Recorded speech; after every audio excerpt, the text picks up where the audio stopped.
পৰিৱেশটা নষ্ট কৰি দিছে এইডাল গাছে পাতবিলাক সৰি সৰি যাবৰ আজি পৰিৱেশ দিৱসৰ দিনাখন এইডাল কাটি কিনে চাফাই কৰি দিও পৰিৱেশটো সদায় সদায় এইবিলাক সাৰিব লাগে চাফা কৰিব লাগে কিমান কৰিম আৰু মই ইস আজি পৰিৱেশ দিৱসৰ দিনাখন গাছডাল কাটি একেবাৰে পৰিৱেশটো চাফাই কৰি দিও পৰিৱেশ দিৱসৰ দিনা কিবা এটা ভাল কৰিব পাৰিলে পৰিৱেশৰ কাৰণে নিজৰো ভাল লাগে দিয়কচোন আৰু মোৰো ভাল হ'ব এইডাল কাটা খাব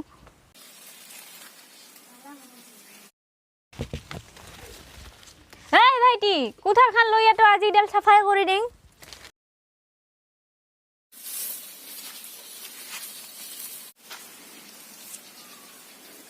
ক'ৰ পৰা কাটা যায়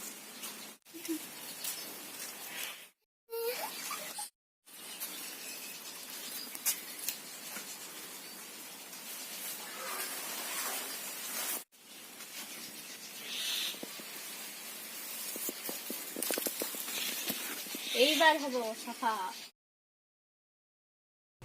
তো আপুনি এনেকুৱা কিবা ভাবিছে নেকি যদি ভাবিছে সপোনতো না ভাবিব কাৰণ আপোনালোকে যেনেকৈ সন্তান জন্ম দিয়াৰ পিছত মাৰি নেপেলাই তাক ভালকে তুলি তালি যত্ন কৰি ডাঙৰ কৰে ঠিক তেনেদৰে আপুনি গাছডাল ৰুৱাৰ সময়তো ভাবিব লাগে যে এই গাছডাল পিছত যাতে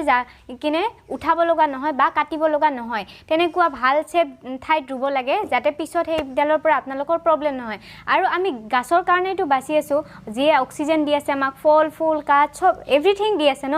তো আমি ক'বলৈ গ'লে ফুলি ডিপেন্ডেন্ট হৈ আছো উদ্ভিদৰ ওপৰত বা গাছৰ ওপৰত সো সেইবিলাকক আমি যত্ন কৰি ৰাখিব লাগে তো আপোনালোকে যতে যেনেকে সময় পায় বা ঠাই পোৱাৰ লগে লগে তাতে ৰুই দিব তেনেকুৱা আজি অকল এনভাইৰনমেন্ট ডে বুলি একো কথা নাই আপোনালোকে সদায় যতে সময় পায় তাতে ৰুই দি যেতিয়াই সময় পায় যতে ঠাই পায় তেতিয়াই ৰুই দিব লাগে আৰু পৰিৱেশটো সেভ কৰি ৰাখিব লাগে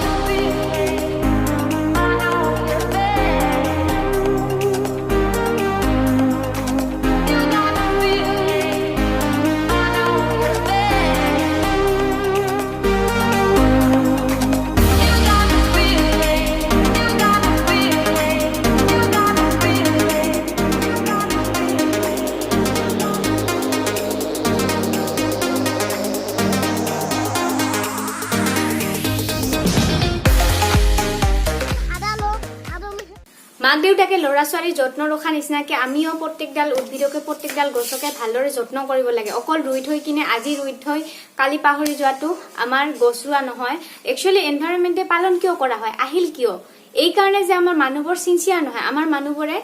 গছ ৰুৱাৰ প্ৰতি দায়বদ্ধ নহয় অৰ্থাৎ দায়িত্বশীল নহয় তো উপায় নাপাইহে এই ডেটো ৰাখিব লগা হল হয়নে আমি যদি সকলোৱে দায়িত্ববোধ হৈ কিনে সদায় নিজৰ সময়মতে গছ যত্ন কৰো তেন্তে সেইবোৰ আমাৰ কাৰণেও ভাল আৰু পৰিৱেশৰ কাৰণেও ভাল তো plant tree and save your nature okay